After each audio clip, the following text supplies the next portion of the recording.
దయచేసి సబ్స్క్రైబ్ చేయండి, నా ఆవేదన అర్థం చేసుకోండి. ఆవిడ అంత మాట్లాడుతుంది నా గురించి, నువ్వు స్టాండ్ తీసుకోలేదు. ఓకే ఊరుకోవే, ఊరుకో, నేను ఉన్నాను కదా, నేను ఏదో సాల్వ్ చేస్తాను. నువ్వు ఏడుస్తుంటే నాకు ఏడుపు వస్తుంది. ఊరికే సరదాగా ఏదో టైం పాస్ కి పలకరించట్లేదు. మరి ఆవిడ అన్ని మాటలు మాట్లాడుతుంటే అయ్యో నువ్వు టేకింగ్ స్టాండ్ ఆన్ ఇట్. ఇంకొకరినేమో మీరు, ఇంకొకరినేమో శ్వేత. ఏ కనికి న్యాయం చేయాలో తెలియక రెండు కళ్ళు కొట్టుకుంటాను గురూజీ. నువ్వు you not taking any stand on it. నేను హర్ట్ చేస్తాను వాంటెడ్గా ఎవరినైనా. ఎవరైనా మాట్లాడు. కరెక్టే సార్, పాపం ఫీల్ అన్నట్టున్నారు. ఆవిడకి ఎన్ని కెప్టెన్ గా నువ్వు స్టాండ్ తీసుకో అప్పుడు, ఎందుకంటే నన్ను టార్చర్ పెడుతుంది, కుకింగ్ లో ఉన్న వాళ్ళని టార్చర్ పెడుతుంది ఆవిడ. నాకు ఈ టార్చర్ ఏంటి బాలు? No idea baby. ఆవిడ చేయడం ఇబ్బంది ఏం లేదు, కానీ ఇబ్బంది ఒక్కసారి అడిగేటండి అబ్బా మీరు. రాము గారు మీకు ఇబ్బంది ఉండదు, చేసే వాళ్ళకి ఇబ్బంది ఉంటుంది. ఇది మా సమస్య, దయచేసి మధ్యలోకి రాకండి. ఇప్పటి వరకు నేను ప్రశాంతంగా నేను వంట చేసి నేను మీకు ఇవ్వగలిగానంటే తనుజ అక్కడ వెనకాల నుంచి సపోర్ట్ చేస్తుంది కాబట్టి అలాంటి ఒక పర్సన్ తీసుకోండి. వెంకటలక్ష్మికి మనసు ఉంటుంది, ఆ మనసు ఒకరిని కోరుకుంటుంది, ఆ కోరుకున్న వాడితోనే గోగించుకుంటుంది, అంతేగాని ఆడబడతాడు గోకూడదు. నువ్వు నా దగ్గర అంత రాపో ఉన్నప్పుడు నాన్న పిలుస్తున్నప్పుడు నాకు ఒక మాట చెప్పొచ్చు కదా అంటే సరిపోయింది. అవును కదరా? అవును. ఆ మొక్క నోరు తెరిచి చెప్పొచ్చు కదా, నోట్లో బెల్లం కట్టుకున్నావా ఏంటి అంటుంది ఆవిడ. నేను రీతుని అడిగా, అసలు గ్రూప్ లో మాట్లాడుకున్న విషయాలన్నీ బయటకు ఎలా చెప్తావు రీతు నువ్వు? ఏరా పిత్తిసావా? ఏది కడుపులో దాచుకోవే, రావటం కంపు చేసేయటం. అసలు ముందు మనం మాట్లాడుకున్న పర్సనల్స్ వచ్చి వాళ్ళ ముందు ఎలా డిస్కస్ చేస్తావు అని అన్న. నేనంతే ఒక రూల్ బ్రేక్ అయినా నాకు మొత్తం బ్రేక్ అయినంటే నేను అన్ని బయట పెట్టేస్తా అంటాను. ఎందుకో భరించలేను, అది నా బలహీనత. ఏంటి ఈ మధ్య కలవట్లేదు, మాట్లాడట్లేదు, సరిగ్గా ఫోన్ కూడా సరిగ్గా లిఫ్ట్ చేయట్లేదు, టైం దొరకట్లేదు. ఈ రెండు రాష్ట్రాల్లో నాకంటే బిజీగా ఉండేవాడు ఎవడు లేడురా. నీ కష్టాలు పెడుతున్నాడు వాడు నిన్ను. మన ఇద్దరం వెళ్ళిపోతాం ఇక్కడ నుంచి ప్లీజ్. నువ్వు లేకుండా నేను ఉండలేకపోతున్నా. నేను తన బెస్టీ.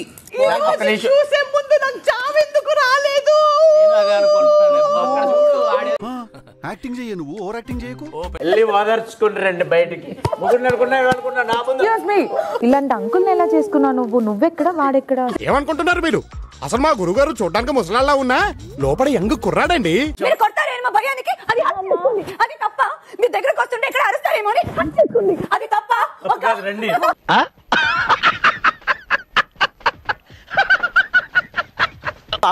నా కళ్ళు పోయినాయా? నువ్వు చెప్పాలా నాకు?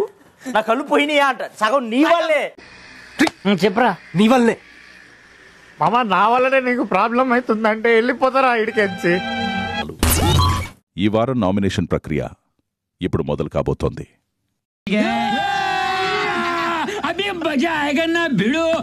టీమ్ లీడర్స్ ని కూడా నేనే ఎంపిక చేశాను. ఆ నలుగురు భరణి, తనుజ, సుమన్, కళ్యాణ్. మీరు నాకు నచ్చారు సార్, నాకు పవర్ ఇచ్చారు. ఇప్పుడు ఆట మొదలవుతుంది సార్. నన్ను లాగుతున్నావే బాబు, నన్ను చంపమాకే. నువ్వు వెళ్ళి నీ టీంలో ఎవరు భరణి అన్నతో స్ట్రాటజీ ప్లే చేసుకోపో. అరే నువ్వు కొంచెం దూరం పోయి కూర్చోపో, అక్కడ కూర్చోపో. అదేంట్రా అర్థం కాలేదు.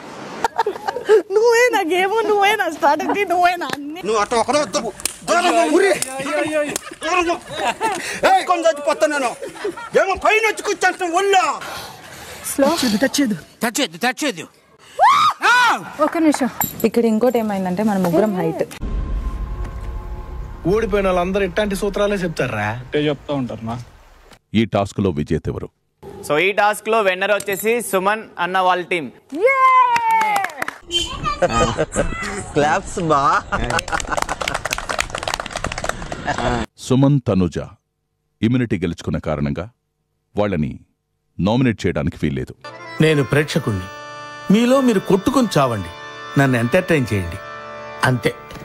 దొంగతనం చేసి ఎగ్గ తిన్నారు, దానికి మన మీదే మాలవేదే అలిగి అది కరెక్ట్ కాదు అన్న కనిపించింది. అన్న నువ్వు చెప్పేది సరిగ్గా చెప్పాను, నా అర్థం కాకుండా చెప్తున్నావు.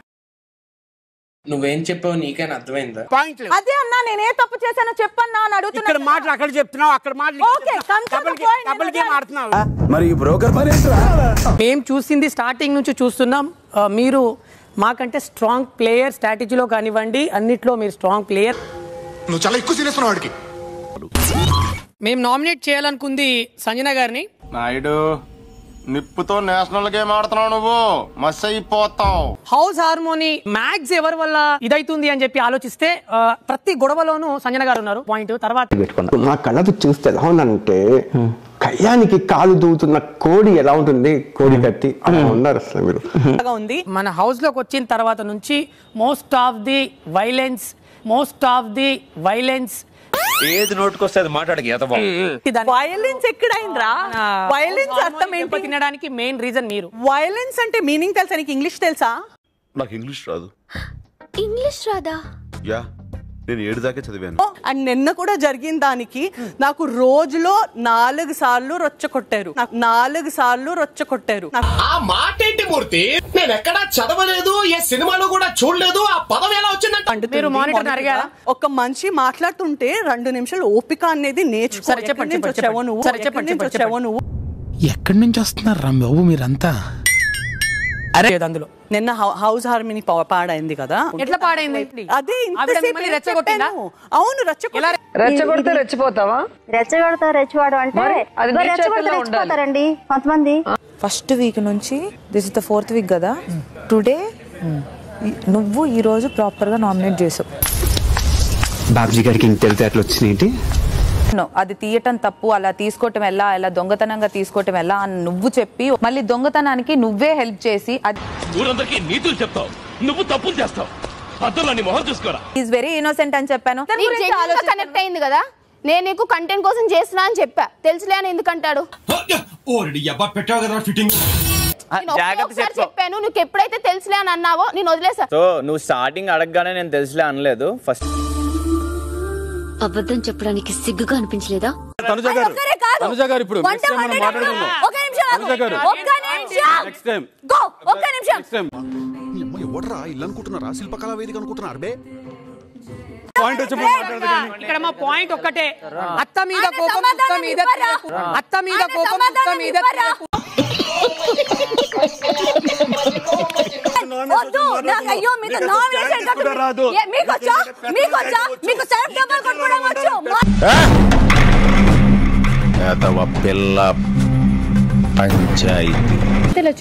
సో మా నామినేషన్ వచ్చి దివ్య. సో దివ్య కెప్టెన్సీ కంటెండర్ నువ్వు ఆడావు. ఇన్ని రోజులు మేము ఉన్నాం, నేను ఆడలేకపోయా. వీళ్ళకి జెలసీ అనేది ఉంటుంది కదా, జెలసీ కామన్. మనం అవి పట్టించుకోవద్దు. చెప్పు. ప్రతిసారి తిన్ని ఇలా పెడితే తను ఏం రియాక్ట్ అవుతుంది, తను అలా పెడితే తను ఏం రియాక్ట్ అవుతుంది తప్ప మీకు ఇంకేం లేవా? నా బిహేవియర్ తో నీకు సంబంధం లేదు. నన్ను నామినేషన్ లో పెడితే నేను డిఫరెంట్ గా బిహేవ్ చేస్తాను అనుకుంటున్నావు. అసలు నన్ను నామినేషన్ లో పెట్టకపోతే నేను ఎలా బిహేవ్ చేస్తాను నువ్వు నన్ను చూసావా? ఏం పాయింట్ పెట్టావన్నా, సూపర్. బట్ నీ గురించి నాకు తెలీదు, సో తెలుసుకుందాం అనుకుంటున్నాను. అది నామినేషన్ లో పెడితేనే నేను తెలుస్తాను నీకు, నేను మామూలుగా తెలియను. ఇదిగో ఏమండి, ఈయన డౌట్లు సమాధానం చెప్పలేమండి. మనుషుల్ని అసలు బొమ్మల్లాగా ఎప్పుడు కావాలి, ఎట్లా కావాలి, అసలు ఫుట్బాల్ లాగా వాడేస్తుంది. ఆ మాట నువ్వు చెప్పకూడదు. ఎందుకు చెప్తున్నావు? రియల్ ఫైట్ పెట్టారు. ఏదో చిన్న ప్రాంక్ వల్లే ఫైట్ పెట్టలేదు. ఇంత పైకి లేపి మీరు ఇస్తున్నారు చూడండి నాకు ఎలివేషన్. నాకు ఇంతకంటే ఏం అవసరం లేదు సార్. మీరు మరీ ఎక్కువ పడేస్తున్నారు సార్. వాళ్ళ ముందా ఏంటి పొగడతలా కనపడుతున్నాయి నీకు? ఏ కాదా తోలుమందం వేదవాని 14 మెంబర్స్ ని నేను బొమ్మల్లాగా ఆడిస్తున్నాను అంటే మీరు అంత ఈజీగా మ్యానిపులేట్ అయిపోతారా మీరందరూ? ఈ మధ్య దీని గురించి ఎక్కువ చెప్పేసుకుంటుంది. So if you think I'm that strong, if you think I'm that capable, I'm taking it as a compliment. ఏం ఇంగ్లీషు తెలుగులో చెప్పొచ్చుగా ఇదే. ఓకే, ఇప్పుడు తనే ఒప్పుకునింది ఇదే తన గేమ్ అని. ఇష్టం అండి, మా లక్ష చెప్తా నేను. చూద్దాంలే. చూడటం కాదండి, మీరు చెయ్యాలంతే. సరే, మీరు ట్రై చేస్తారన్నారంటే అది ఓకే అయిపోయినట్టే.